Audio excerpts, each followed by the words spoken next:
Thanks for clicking today's video. If you can, hit subscribe. It really helps the channel.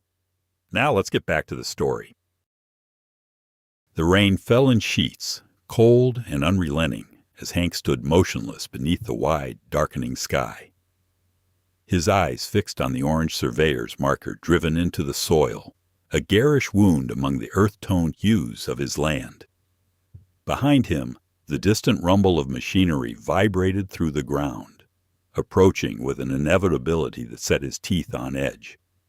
He imagined the sound getting louder, the land he'd spent his life tending being gutted and reshaped by forces far beyond his control.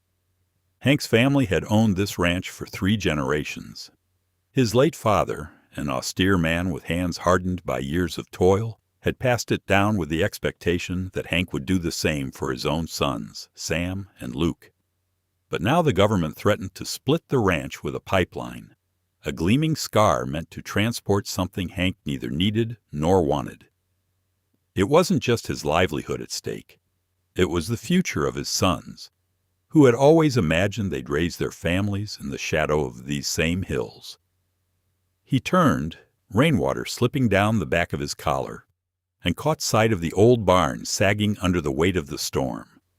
It was a reminder of the past, of simpler days when men like him could work a plot of land and carve out a life without interference. Now, the government and its contractors threatened to pave over those memories in the name of progress. The marker was just the first sign, a harbinger of what lay ahead. The town of Cedar Ridge was small, built on the backbone of ranches, and the sturdy hands of the men who worked them. Folks had gathered at the diner the previous week, whispering about the pipeline's approach. The rumor spread like wildfire after Jasper, the mailman, had let slip a word or two he'd heard at the post office. Hank hadn't paid it much mind then, thinking it some speculative talk. But then that surveyor's marker had appeared overnight, and the gravity of the situation had settled over him like a cloak. He thought of Sam and Luke, of how they'd run those fields as boys, turning over rocks to find ants marching below, or racing old tractors, the clunky machines always threatening to stall out under their inexperienced hands. He'd taught them everything he knew about the land, about how to listen to what the soil needed, how to feel the pulse of the earth under their boots, and how to respect the balance that made the ranch prosper. The machinery's roar grew closer, a sound he knew would soon become a constant companion. What was he supposed to tell his sons? That the world had moved on, leaving behind those who still believed in honest work? He'd need more than defiance to fight the faceless bureaucracy trailing behind the pipeline. What he needed was an ally, or at least a plan to make them see what this land meant. He squinted up the road, trying to make out if any representatives from the pipeline company had arrived. Such men would appear in shiny suits, with polished shoes that would sink in the mud, claiming common ground with nothing but dollar signs in their eyes. Hank could almost see them, briefcases full of paperwork that could sign away more than any piece of paper should hold the right to. Hank shook his head, water flying from the brim of his hat like a dog shaking off a bath. He'd known a few of the local officials, men who'd shared a drink at his table, and yet he hadn't heard a whisper of warning. There were whispers, rumors, but no concrete warnings until now. He clenched his fists, skin taut over knuckles already raw from work, and made a pledge to himself right then. A pledge to uncover the truth, to pull back the curtain on whatever machinations had led to this betrayal. Hank headed back to the farmhouse, weaving through the puddles forming in the dirt path. The porch light flickered on as he approached, casting a warm glow across the wet ground. Inside, the smell of wood smoke greeted him, a small comfort in the face of growing uncertainty. Sam was there, tending to the fire with a practiced hand, while Luke sat at the kitchen table, papers spread before him, the legal documents that they had been trying to decipher for days. "How'd it go, Pa?" Luke asked, not looking up from the dense text that claimed authority over what was theirs.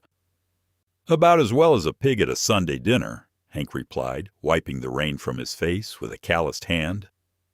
He slumped into a chair opposite Luke, noting the dark circles beneath his son's eyes. The boy was working himself to the bone, trying to find some loophole, some line that would grant them reprieve. "Did you see the papers Jasper brought by?" Sam asked, his voice low and steady like the rhythm of a river.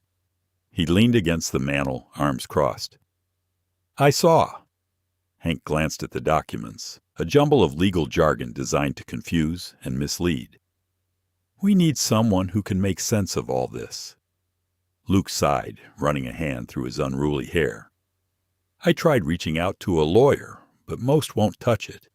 They say it's a done deal." "It's never a done deal until the ink's dry," Hank said firmly. "And we got plenty of time to put a stop to that." He rubbed his chin, feeling the prickle of stubble beneath his fingertips. What they needed was an ally, someone with knowledge, someone who could help navigate the labyrinth they found themselves in. The local officials might be too far in the company's pocket, but there had to be others, men who saw the world as they did.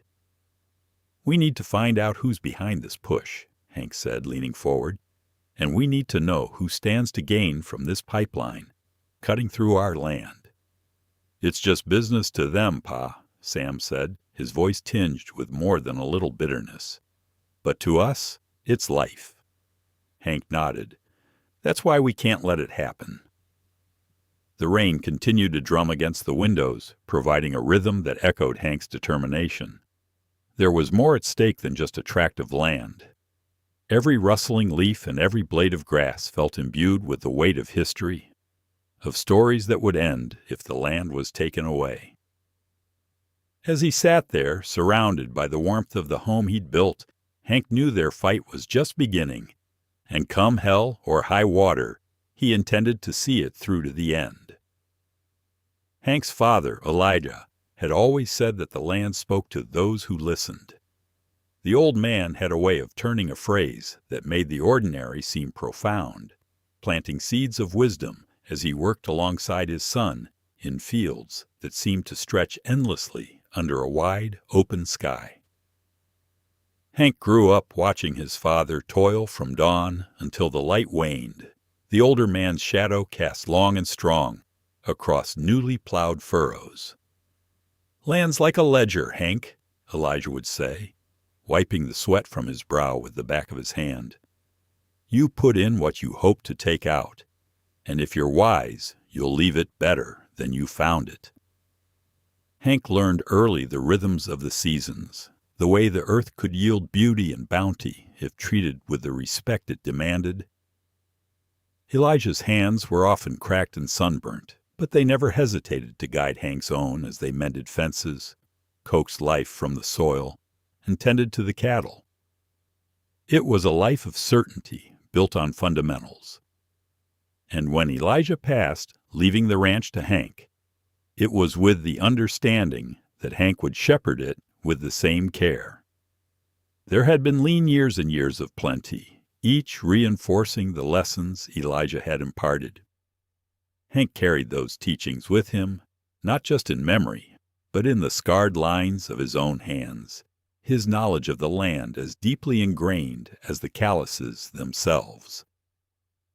When Hank married and had sons of his own, he shared those lessons with Sam and Luke, just as they had been shared with him. He taught them how to read the sky story in the clouds, how to find true north by the stars, and how to coax the land into giving its gifts. The ranch, in so many ways, was both their foundation and their future. Now standing in the cozy warmth of the farmhouse, Hank turned his mind back to the struggle at hand. The stakes were more than personal.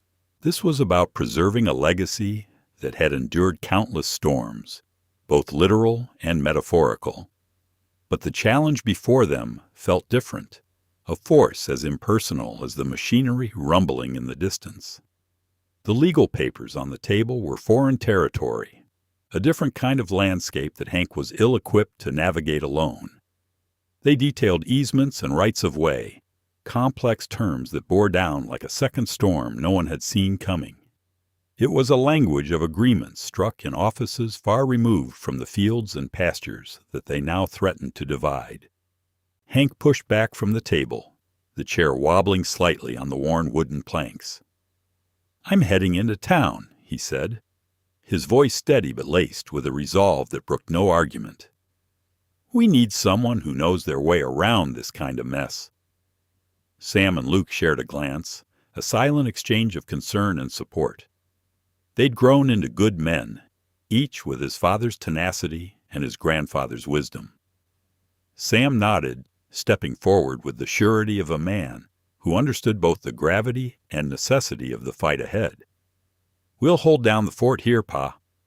Hank grabbed his coat and hat, the fabric still damp and cool from earlier, and headed out into the rain-soaked afternoon. The drive into Cedar Ridge was a familiar one, the road winding through landscape marked by sturdy oaks and grazing land, the roadside ditches now brimming with rainwater. He parked near the town square, the truck settling with a creak as the engine cooled. The town was quiet at this hour, the diner's neon sign flickering to life as he entered. Inside, a few men sat nursing mugs of coffee, the steam rising in lazy spirals. Hank nodded to Jasper, the mailman, who tipped his cap in return. "Hank," Jasper greeted, his voice a low rumble. "Heard about your troubles." "Seems you hear everything, Jasper," Hank replied, settling onto a stool at the counter. "I need to find someone who knows the lay of the land, legally speaking."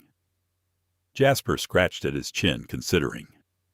"Well, there's old Tom Willard over at the hardware store.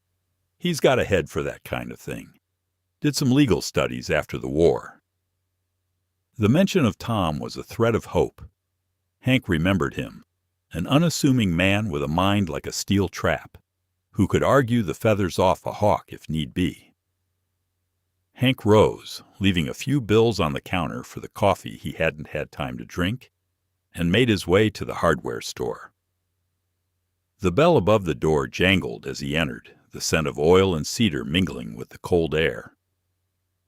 Tom Willard looked up from behind the counter, adjusting his spectacles as he did.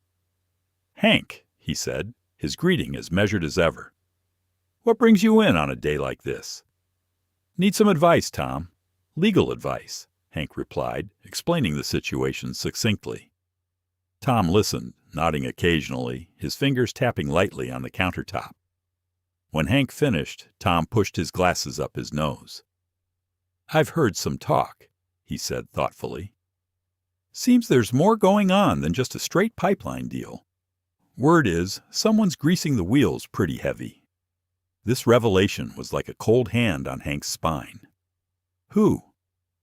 "Can't say for certain," Tom replied, leaning in slightly. "But if I were you, I'd look into the county planning office. Something's fishy there. A few of those boys are living larger than they ought to." Hank leaned back, digesting the information. It was one thing to fight the paper trail of a government project, but corruption was an uglier beast, one that hid in plain sight and protected its own. "I'll need your help," Hank said, looking Tom in the eye. "We can't just let this go." Tom nodded slowly, a man unused to shirking from a challenge. "I'll dig around, see what I can find. But you take care, Hank. Rattling cages like this can make enemies." Hank left the store with a new sense of purpose, the fire within him stoked by the knowledge that this was no straightforward battle. They weren't facing just paperwork and policies, but a deeper network of interests determined to bury them under progress and profit. As he drove back to the ranch, the sky began to clear, the clouds parting to reveal a wash of stars. Elijah had once told him that the stars were a map if you knew how to read them. Hank thought of those bright points of light, of how each represented a moment of clarity in the vastness of the unknown. Back home, he gathered Sam and Luke, sharing what he'd learned, the new layer of complexity laid bare. Sam's eyes narrowed with anger, while Luke took in the news with a determined calm. "We're not just fighting for the land now," Hank said, his voice echoing in the quiet room. "We're fighting a system that wants to rewrite the rules." The echoes of Elijah's teachings reverberated in Hank's mind. The knowledge that while the land could be unpredictable, it was also steadfast. In his sons, amidst the strength of their conviction, Hank saw the same determination that had kept their family anchored to this place, a resolve that was now tested but not broken. The rain had stopped by the time they stepped outside, into the cool night air. Stars winked down, a reminder of the persistence of light amid darkness. They knew the road ahead was fraught with challenges unseen, but this land was their legacy, and legacy was worth fighting for. As Hank stood looking out over the fields, he felt the weight of his father's lessons like a guiding hand. The battle was far from over, but he wasn't alone. With Sam and Luke at his side, they made a silent vow. Come what may, they would not let the ranch be divided without a fight. Each step forward was a choice made, a stand taken, the horizon their shared destiny. The realization struck Hank as he sat in Tom Willard's cluttered back office, the air thick with the smell of old documents and oil from the machinery showcased at the front of the store. The truth of the bribe wrapped around his thoughts like barbed wire. It wasn't just a pipeline project bulldozing its way through Cedar Ridge. It was a network of corrupt deals and backroom exchanges gutting the heart of his community. Tom had managed to unearth more than a few incriminating documents, pointing at local officials living beyond their means. Photocopied receipts and bank statements laid bare a tapestry of deceit. Hank's heart pounded as he realized the breadth of the betrayal. These were men he knew, men who had hunted and fished with his father, men who stood on his porch and smiled as friends. "There's no easy way out of this, Hank," Tom said, his voice low and grave, echoing slightly in the quiet room. His eyes were steady behind his glasses, reflecting the gravity of their situation. "If we go up against them, we're also going up against the pipeline company, the county, hell, maybe the state." Hank nodded, the weight of it all settling heavily on his shoulders like a yoke too long worn. But in that same breath, he felt a flare of determination. It burned hot and fierce, a defiance that was as much a part of him as the land itself. Back on the ranch, the landscape seemed to hold its breath, the fields quiet under the muted light of a cloudy afternoon. He explained everything to his sons, their faces a reflection of his own: anger, resolve, disbelief. The sky above mirrored their emotions, gray and heavy, the promise of a coming storm. "We can't let this slide, Pa," Sam said, his voice carrying the weight of a decision already made. "If we don't stand against this, who will?" Hank nodded, his own resolve mirrored in his son's eyes. "We're going to need more than just talk. We need to rally the others. They won't expect someone to fight back." Luke, ever thoughtful, considered the steps ahead. "We need to take this public. Folks need to see what's really happening." The decision was made to call a meeting at the barn, a gathering to bring others into their cause, to forge alliances against those who sought to line their pockets at the expense of the land and its people. It was risky, the potential for backlash immense, but necessity had a way of turning the meek into lions. The barn, weathered and yet sturdy, stood as a testament to resilience. It was a place of familiarity, the scent of hay and aged wood comforting in its constancy. Men began to arrive, their trucks kicking up mud as they parked in the makeshift lot near the pasture. Hank watched them gather, the crowd growing larger than he had dared hope. Faces from the past, neighbors from down the road, men who worked the land as he did. Hank stood before them, his voice strong and clear. He laid out the truth, the evidence of the corruption shared by Tom, the insidious encroachment of the pipeline masked behind the guise of progress. Murmurs grew into raised voices, men shifting uneasily as the weight of the revelation settled upon them. "This isn't just about my ranch," Hank said, passion threading through his words like steel. "It's about all of us. They think they can push us aside, that we're too small to matter. But we know different." Sam and Luke stood with him, their quiet support a testament to the unity of purpose. As Hank spoke, he could feel the tide turning, a groundswell of resolve building among the men. It was a moment that transcended words, a collective understanding that they were part of something larger than themselves. As the meeting concluded, the barn emptied slowly, the men departing to head back to their own corners of the county, resolved now to act, to stand together against the encroaching tide. Hank watched them go, a fierce pride swelling in his chest. United, they were more than mere landowners. They were guardians of a way of life. But the battle wasn't won by speeches alone. The very next day, Hank found himself in town, at the heart of the county offices, a man on a mission with truth as his ally. The corridors smelled of linoleum and old paint, a bureaucratic labyrinth designed to weary those seeking redress. Hank, accompanied by Sam and the steadfast Tom, pushed their way through the red tape. Hank petitioned the council, presenting the evidence, the bribes, the underhanded dealings. He spoke with the fire that burned away the fog of doubt, laying bare the rot within the system. His voice carried through the chambers, reaching every corner where shadows thrived. The officials squirmed under the weight of public scrutiny, the truth a relentless force against which their defenses faltered. The fight was not won with a single strike. It was a gradual wearing down, a siege of truth against walls of deceit. Days turned into weeks, documents shuffled and reshuffled, pressure mounting from the rising tide of public anger. The county found itself under a spotlight that burned away complacency, forcing actions where there had been none. In the end, it was the ceaseless march of justice that prevailed. The corrupt officials toppled under the weight of their own greed, resignations blurring the lines of power that had seemed impregnable. The pipeline's advance was halted, pending further investigation into the dealings that had stained its path. Hank stood once more on his land, the chill of a late autumn morning biting at his cheeks. The air was crisp and clean, the scent of earth carrying with it the sweet promise of enduring peace. Sam and Luke stood beside him, their expressions a mix of relief and renewed hope.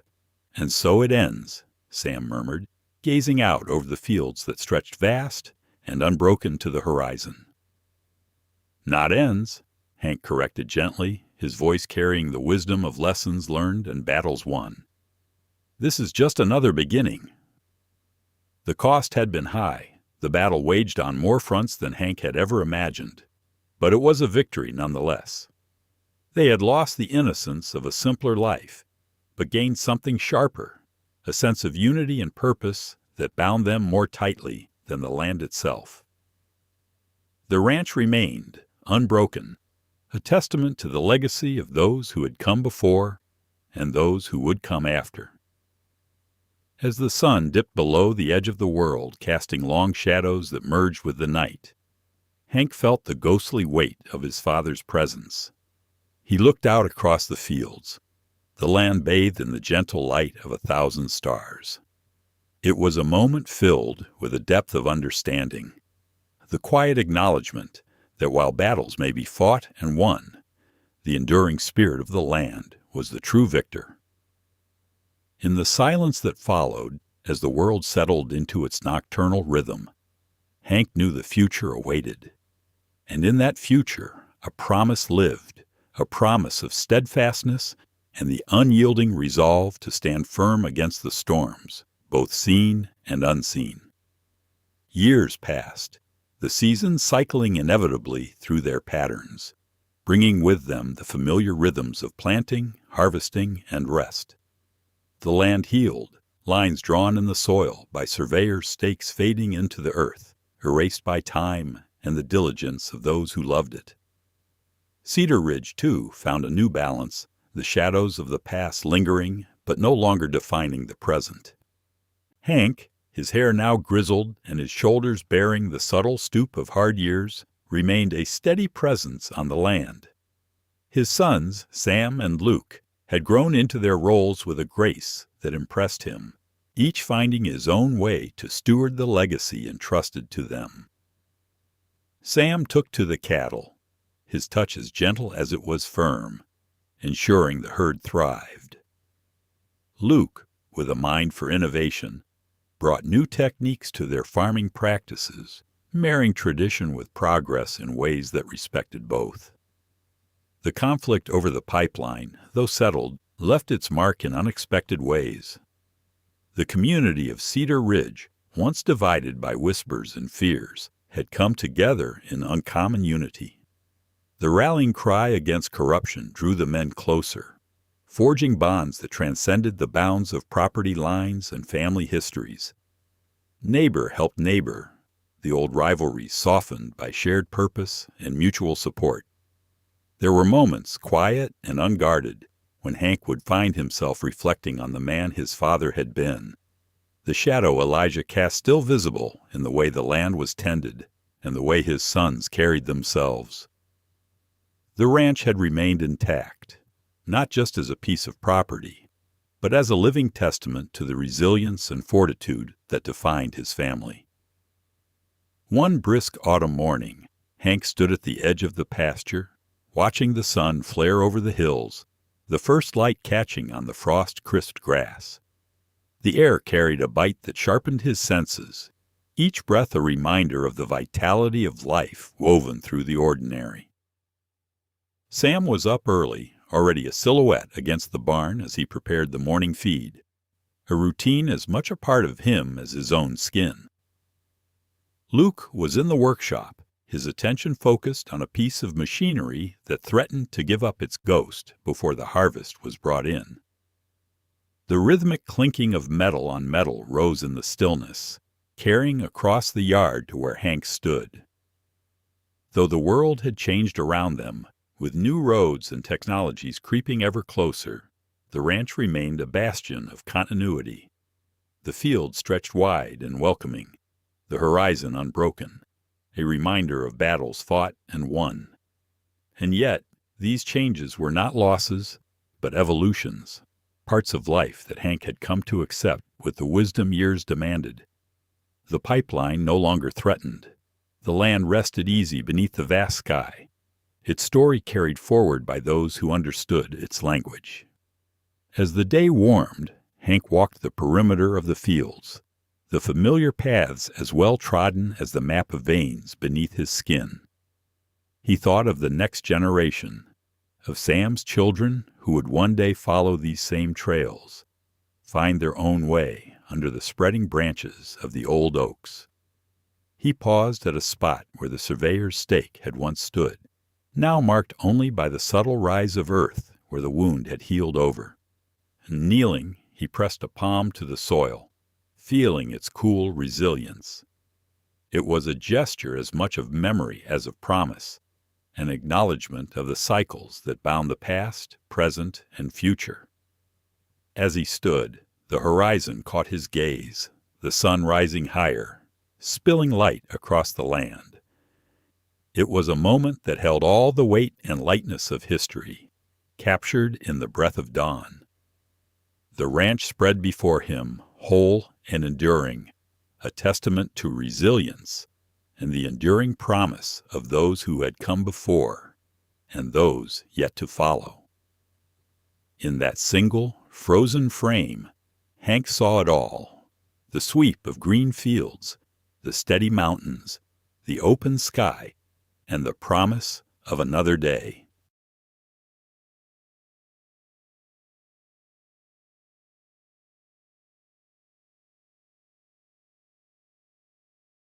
Thanks for watching Farmland Stories. If this one stayed with you, hit subscribe and tap the like button. There's another story waiting.